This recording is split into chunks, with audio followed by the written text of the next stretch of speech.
We are live. Welcome to Changing the Game, everyone. My name is Jordan Duran. With only 30% of all sales roles being held by women, Changing the Game aims to highlight female sales leaders who are making an impact in the industry. Today, I'm joined by Molly Reid. Hey, Molly. Molly is a sales rep at Paycor. She joins the sales world after working 8 years in HR and in recruiting. Molly is also an elite soccer player. She spent her collegiate career competing at the University of Washington. Welcome, Molly. Thanks, Jordan. Thanks for having me. I'm so happy you're here. I hope my connection's okay. Am I cutting out a little bit? Not cutting out. Sometimes a little delayed, but we can hear you. So that's okay, great. Okay, as long as you can hear me, I'm hoping that this gets better. I'm working from northern Minnesota today, so the connection can be a little bit sketchy at the time. So, okay, hopefully we stay live here. But thank you so much, Molly, for joining me. I'm really excited to have this conversation with you. I would just love if you could kick us off by giving us a brief overview of your background in athletics and your transition into sales. Yeah, absolutely. And no, I thank you for having me. I was excited when you reached out. But yeah, starting with athletics, I mean, I played sports my whole entire life. I think I dabbled in pretty much everything besides maybe lacrosse, but I don't think many people I knew played lacrosse. So tried it all. Ended up sticking with soccer, played that pretty much up until I was about 20, 21 years old, all throughout school. So I think leaving sports and moving into the work world was a little bit scary. You know, I had a lot of teammates that felt the same way that didn't end up playing after school, because you're used to doing something, you feel like it's your identity for a really long time. So didn't know what I wanted to do with my life. And ended up falling into a recruiting position. Did that for a long time, managed recruiting teams. But what I realized, and this is just how I felt, like obviously recruiting is also a great role, but I felt like I was capped in a sense. Like I can only recruit as many people as the company needs, right? Like if I keep bringing people in, like the company's not going to be happy about that because they have to pay them, right? So you're a little capped in terms of what you can do. Which meant capped in terms of money and in terms of advancement. So that's a big reason I decided to move into sales. No cap. My manager's never going to be mad at me for making more sales. Like that would be absurd. And there's so many advancement opportunities, especially where I'm at now. So yeah, that's essentially kind of my path, a little bit about my background and where I am today. Yeah. Before we dive fully into the career stuff, I do want to touch a little bit on your athletic background. Would you mind sharing a little bit more about your soccer career? How did you decide on Washington, and what was your favorite memory or moment from soccer? Yeah, that's a hard question. I would say so. I was a little bit behind when it comes to recruiting. Like I hear kids these days getting recruited in like 8th grade, which is absurd to me because I was not good in 8th grade. So I'm glad that wasn't the case when I was doing it. But I actually had kind of a rough time. I was the first child out of 2, so my parents were learning as I was going. I was very lucky though. My assistant coach when I was in high school for my club team was actually also the assistant coach at the University of Washington. So he got to see my freshman and sophomore year in high school, how I was playing and how I was on club, because in my junior year, I tore my ACL, MCL, meniscus. I did the 3 that we all would love to avoid. But I was lucky because he had seen me play before I was injured. So he basically just had conversations with me while I was rehabbing, like made sure everything was going correctly, and was like, hey, if you can come back to where you were before, like we would love to have you on the team, basically. So I just had to be hyper focused while I was coming back, because I knew that, you know, my college career was kind of in the whims. I had a couple other schools I was talking to, but I loved Seattle. I loved the University of Washington. It's a beautiful campus. If you've never been there, definitely recommend going. And I really liked my assistant coach. So I was like, you know what? I know that you will have my back and you'll push me really hard in school. So this is where I want to go. I went on my official visit. Hopefully none of them are watching this because I was really awkward and terrible. But I was really nervous. I was like, okay, they have to like me because this is my only school. So that was really bad, I'm going to be honest. But still a great, beautiful school. Love the coaches. I was actually a walk-on. So I walked on and I got books, like a book scholarship. So for those of you that know a lot about college, you know, college is really expensive. Books are great, right? They're a couple $100s a quarter. Obviously that was awesome. But I ended up working my way up to a full ride by my senior year. My coaches basically told me, hey, you can earn it, but you have to earn it, sort of thing. So had some bumps and bruises along the way, but ultimately ended up getting what the goal was, which was a full ride at the end of my senior year, which was awesome. That is really cool. That's an amazing story of not only like overcoming a lot of adversity, but just like finding a goal, focusing on a goal and going after it. I'm kind of curious if you could share a little bit about like overcoming that adversity. What helped you when coming back from a huge injury like that? How did that shape your mindset through the rehab process, and how did you take those learnings with you into your soccer career, but your professional career too? Yeah, I think ultimately I knew where I wanted to be after my injury. Like obviously it was a terrible injury and it was at like the worst time. I think it was our first round of our state cup that year. And so it was terrible timing, which there's never good timing for injury. But I think it was just, I knew what I wanted to do coming back from injury. I knew I wanted to go to college. I knew that, I was a good student, but I wasn't like a 4.0 honor student. So I knew my grades weren't going to, propel me through life. So I knew if I wanted to go to Washington, I had to be really good at soccer. I had to get back to where I wanted to be. So I always kept that in mind when I was going through therapy. I remember my parents were amazing. Like, I think I went to school, they drove me to physical therapy, they drove me to practice. I maybe did something after, they drove me home. I did my homework and I wasn't that close to practice. It was like 45 minutes to an hour. So they very thankful for their dedication to me as well. But I think a lot of it was just keeping the end goal in mind. And I try to do the same thing in sales now. Like anybody that's in sales knows that it can be a bumpy ride. Like there's obviously good, but there's also bad times. Like it's not going to be great all the time. So just knowing like this is a long-term game. It's not a short-term game, and always keeping the end in mind of what you want to hit for the year or even the next 10 years, right? Because even years go up and down. So I think learning how important it is to always do things with the end in mind is something that I learned through that injury. Yeah, that's amazing advice. When you transitioned into your professional career, you were recruiting, working in HR. What type of roles were you recruiting for, and what kind of candidates were you looking at for those roles? Yeah, so when I initially started, it was all entry-level sales. So it was just very like high volume recruiting, right? People who had just gone out of school or were looking to get into a new industry. So I was just lots and lots and lots of time on the phone was really what I did. Lots of calls. Yeah. I learned to not mind that. Okay, so that set you up for being comfortable with being on the phone, conversations, building relationships. What type of characteristics did you look for in those salespeople that you were hiring?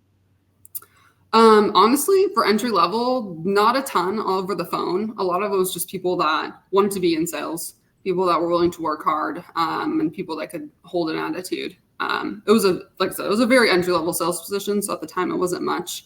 Eventually it moved into more of like account executive software recruiting, which then you really had to learn, like, do they have a little bit of the background? Are they willing to do what it takes? Like I actually worked for a company that did video filming for soccer. So the company's called Trace, really cool software, so I got to recruit athletes, which was really cool. So looking for people that were similar minded that I knew would just do what they needed to do to get the job done, which ultimately was important in software because there's a lot of standards when it comes to people that we hired. Yeah. Do you think that experience hiring salespeople in software helped you make the transition, or did it make the transition a little bit easier? I don't know necessarily if it made it easier, but it would say it gave me experience in terms of like interviews because I had been on the other side of the phone so many times. Yeah. I actually probably joked with a couple people on the phone, like, I've been in your shoes for, 8 years. So sorry if I ask weird questions sort of thing. But I think it did help me make the recruiter feel comfortable. Because I think one thing people don't understand is, yes, as an interviewer, you are uncomfortable, but sometimes the recruiter is also nervous based on maybe someone's experience or something. So it helped me be able to relate to them a little bit more. And yeah, I knew some of the answers they were looking for. So I could definitely cater things to what they were looking for. But I think more of that experience being on the recruiting side helped based on, I just could make them feel good and make them want to move me forward based on what I could. They were able to connect with you, it sounds like. Yeah, more based on experience versus like stories that I could talk about other people, which I like to think helped. Obviously, they didn't always give me direct feedback, but I do like to think it helped. Yeah, it's like, even if you don't know for sure, it's like, hey, I'm just going to go with it. I'm going to make myself feel better about that interaction. Exactly. I would love if you could share with us a little bit more about your transition from recruiting to sales. Was there really a specific moment? I know you mentioned you felt capped, but was there a moment that felt like, hey, this is the time to make the switch? Yeah, absolutely. It was actually a little bit after the pandemic. So I don't know if you remember, but obviously I was in recruiting. So this was big moment for me. I just saw recruiters getting laid off left and right all the time. I was like, okay, this is crazy. What's happening basically? Like, it was insane. Like, people who had been at companies for years get laid off, 10, 15 years. It's like, and it's not anything they can control, right? I'm all about focusing on the controllable. So as a recruiter, if there's no one to be hired, that's not anything I can control. I can't tell the company like, hey, let's add 5 salespeople. I'll go find them. You know what I mean? Like, that's not something I can do. So once I started noticing that, I think it was in middle of 2022, the company that I was at, I found out was like a huge hiring freeze. They slowed everything down. So the recruiter that I was working with, we did other things for the company. We focused more on events. And I was like, you know what? Like, if any time's the time, it's now. Like, I no one and I'm seeing in sales that's doing well is getting laid off. I can control my work ethic and I can control my results more in sales. So I think this is the time to move into that. And I kind of took the leap right then and there, like, all right. And then I eventually also got laid off, which ended up being great timing because it gave me more time to look for the company that I wanted versus just jumping into a company. So I think of it almost as a blessing in disguise, even though at the time it did not feel that way. But that's what kind of made me make the transition. Yeah, I think that's so huge.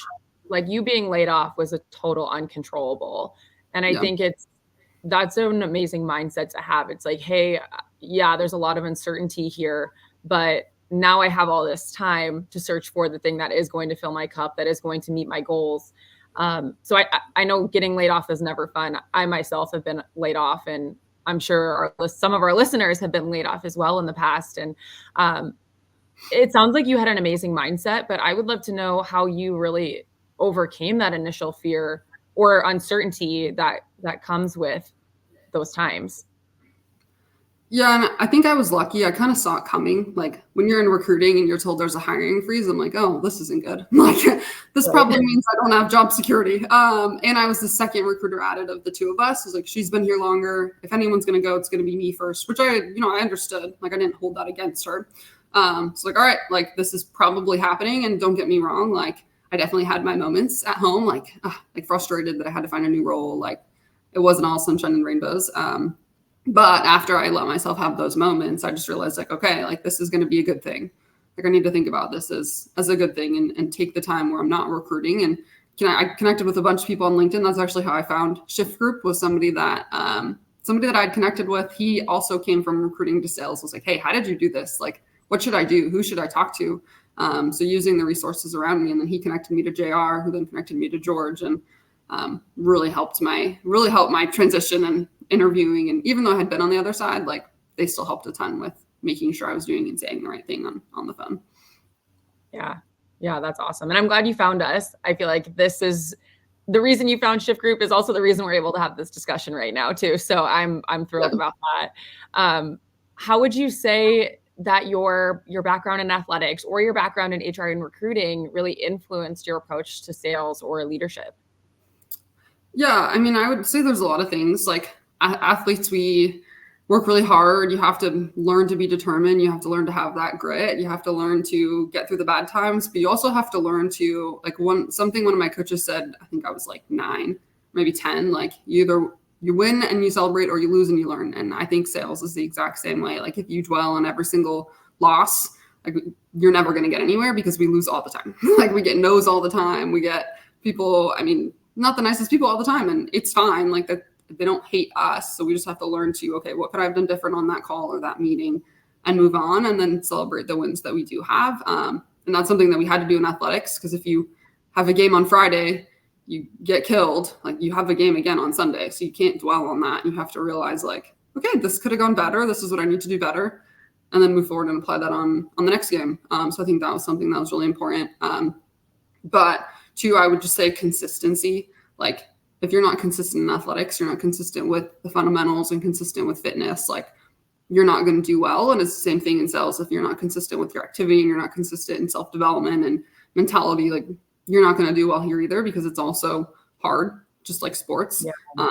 So I would say those are kind of the 2 main things that I took from sports that I also used in recruiting that's really helped in sales.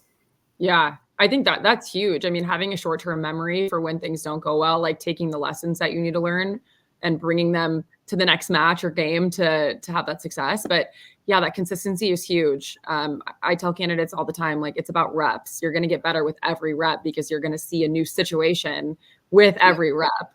So exactly. Yeah. And I tell the same thing to new people here. Like, you're not going to get a sale tomorrow. Like, that's just not realistic. So like, let's focus on doing the right activity over and over and over again. And if you get enough meetings and get into enough companies, like, eventually you'll figure it out, but you got to stay consistent with what you're doing and you got to be willing to put in the effort.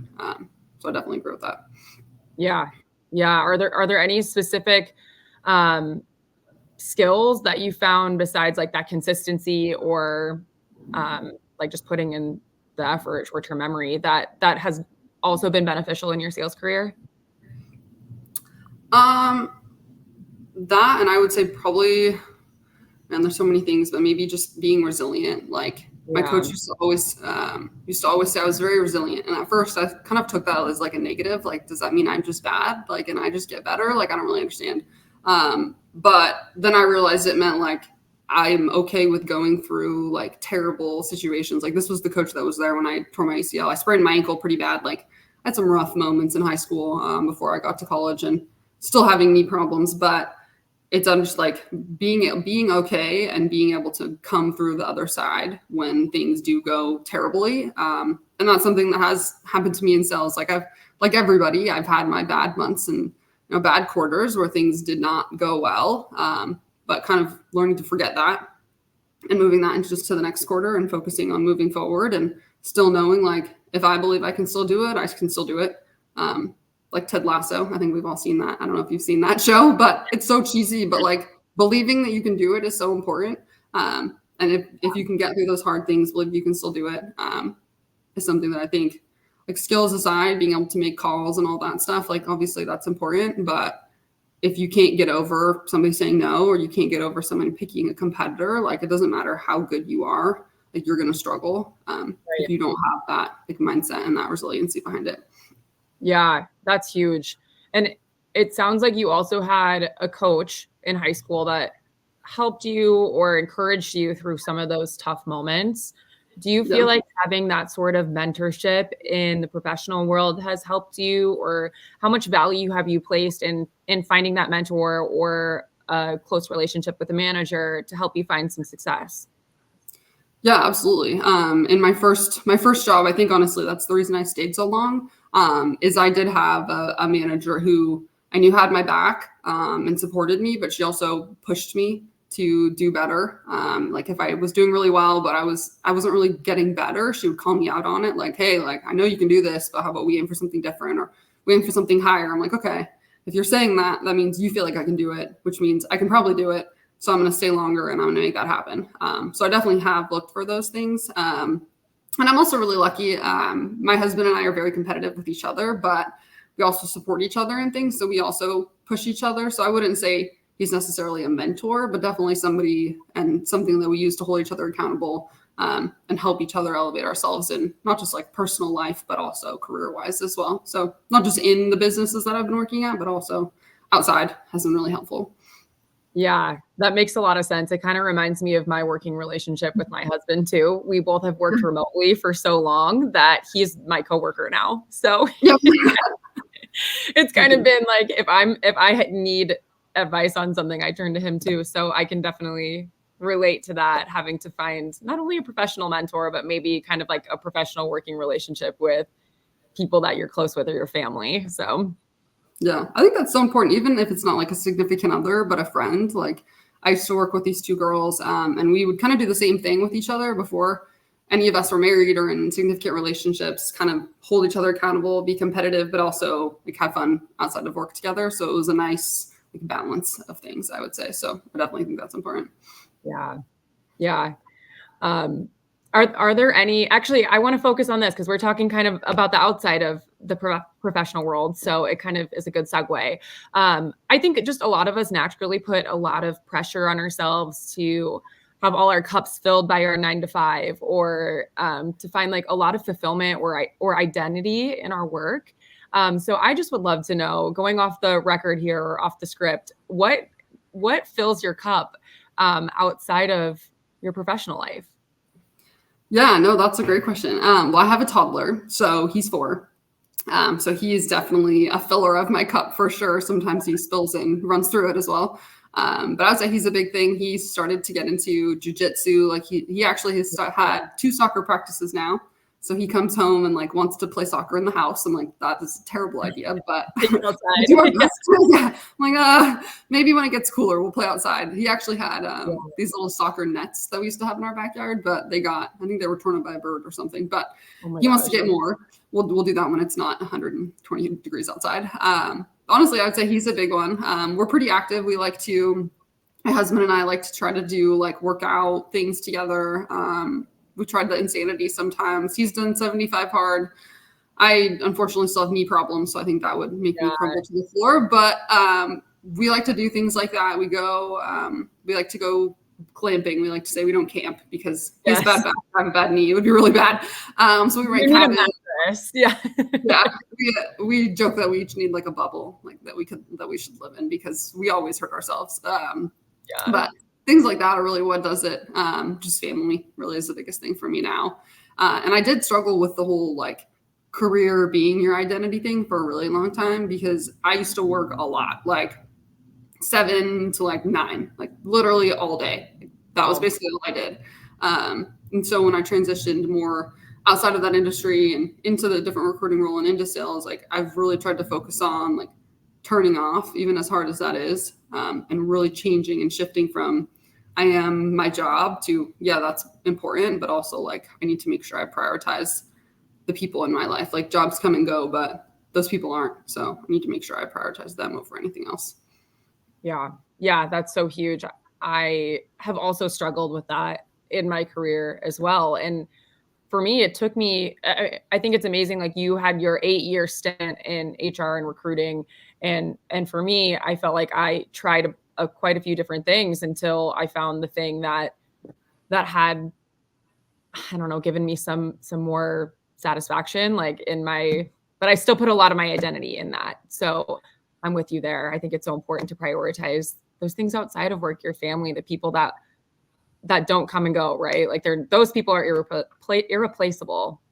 So, yeah, 100%. Especially after all those years of sports, right? Like when you're in high school and middle school and college, like you can go to school, but you focus on school and you get decent grades, but really you're excited about athletics. So when that goes away, sometimes it feels weird to find a new identity. So you put that in your job when in reality, like it's different. Like those aren't the same. So you can't really compare the two in that sort of sense, like identity wise. So it's definitely a weird transition and a weird move, I would say. Yeah, I think that just reminds me of an exercise I did with this group called Athlete Soul. It was like an athlete support group for transitioning out of your athletic career for people that were making that transition. And they asked us to do an exercise where they had us introduce ourselves in 1 minute, say our name, tell the group about yourself. Everyone the first round was like, hey, my name's Jordan. I'm a former collegiate volleyball player. I now do this. I work in sales or whatever it is. And then they were like, okay, go back and do it again. But now you can't talk about your sport and you can't talk about your career. And it was kind of amazing to see how everyone then described themselves. Like there really were so many other things about us that are amazing and fun and interesting, but they're not always the first thing we go to. So it was a super eye-opening exercise for me.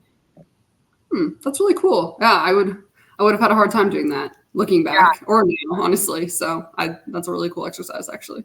Yeah. Yeah. So I think about that all the time, especially when I ask this question, because it just feels like there's so many other things about us. They're just not always our first go-to. Yeah, that's true. That's very true. Yeah. Yeah. So anyway, I'll kick it back into the career stuff before I go off the train tracks here. But I would just love to know in what ways or in what skills do you think you've cultivated through athletics or skills cultivated through athletics in general can benefit women pursuing a career in sales? Yeah, I think, and one thing about that too, I feel like, and maybe it's just the people that I had talked to along the way, is I feel like a lot of females, and I don't want to generalize, but look at sales and see all the guys, right? Like I used to go to conferences and a lady would come on stage and she'd be like, okay, I want all the women out there to stand up. And there wasn't a lot. of them. So I think they would all look around like, do I belong, sort of thing. But one thing that I would challenge everybody to do, and one thing that I've necessarily never really cared about, like I'll go into a room of anyone and I don't care if anybody's similar to me or similar backgrounds or whatever, I'll show up. But I would say don't necessarily care about who's around you, and like just know that, I mean, women are crazy. Like we can do crazy things, like we can build humans. Like that in itself is just wild. So like use that to realize like you can do, if you want to do sales, do sales. If you want to be an architect, like go do that, whatever it is. So I would say just the belief in the fact that we can do anything. Like if you look at sports, like no woman in sports ever said, oh, I can't do a bicycle kick because no one has ever done it. They're like, no, I'm going to try it and I'm going to figure out how to do it, or can't do a diving header, or can't make that save, or whatever it is. Like no one in sales does that. Like they don't put themselves in a box, at least not the elite ones. So I would say use that same mindset in life and in your career. Like you never limited yourself in sports, so why would you limit yourself now? And take that same thing and take it into whatever you're trying to do, whether that's a career or parenting or your relationship, whatever it is. Like I would take that mindset and apply it to everything. Yeah, that's a great mindset. Why would you wouldn't limit yourself in one stage. Why would you limit yourself here as well? Yeah. What advice would you offer to women, or really anyone who is considering a career in sales? Yeah, I would say really think about why you want to do it, because like sales is hard. Like again, like there's good parts about it, but there is hard parts. So if you don't really want to do it, if something starts getting hard or something starts going wrong, like it'll be a lot easier to dip out or to quit and find something different. So really help make sure you understand why you want to do it. Talk to somebody who's in it if you want. A lot of times it's easier to be able to pick somebody's brain. Like any company I was interviewing with, I reached out to a rep and was like, how do you like it? What do you do? What does the day look like? What is the worst part about the job? Like pick people's brains. And then if after you go through those two things, you still want to do it, like just do it. Like the worst thing that can happen is someone says no, and then you just try another company. You know what I mean? So I would just say, try those two things. And if you're still really excited about it, I would do it. Or even if you don't want to try those two things, you just want to start interviewing at companies, like I would just start interviewing, applying, looking into it, researching. But just make sure to do your research, because the worst thing as a recruiter would be, okay, why did you apply? And they're like, oh, I don't know. I don't know. Okay, it's awkward. Perfect. So, like, okay, well, that's a no. You clearly don't do your homework, so you're not going to be good at sales. So I just say, just make sure you're prepared in anything that you do, because people look for things like that. And soft skills are more important, I think, than we realize when it comes to just whether it's an entry-level position or even comparing to top candidates. Sometimes it comes down to those soft skills. So making sure to think about the soft skills that you have as well. And if you're an athlete, obviously use a company like Shift Group. They can help you. I highly recommend that. They help me a lot. So that's what I would say. Thank you for the plug, Molly. I really appreciate that. Yes, if you are an athlete or a veteran listening and you want to transition into sales, definitely send me a DM after the episode today. And Molly, I appreciate your time. Thank you so much. We have just a minute left. So can I encourage anyone listening today to follow you on LinkedIn or connect with you? Yeah, absolutely. Happy to do my best to help. When I was looking, to move into sales, I had people help me. So and I've told multiple people this, I'm happy to do my best to help those along the way as well. Amazing. Thank you so much. I appreciate your time. Molly Reid, everyone, thank you for listening, and I will catch you next week. Thank you again. Thank you.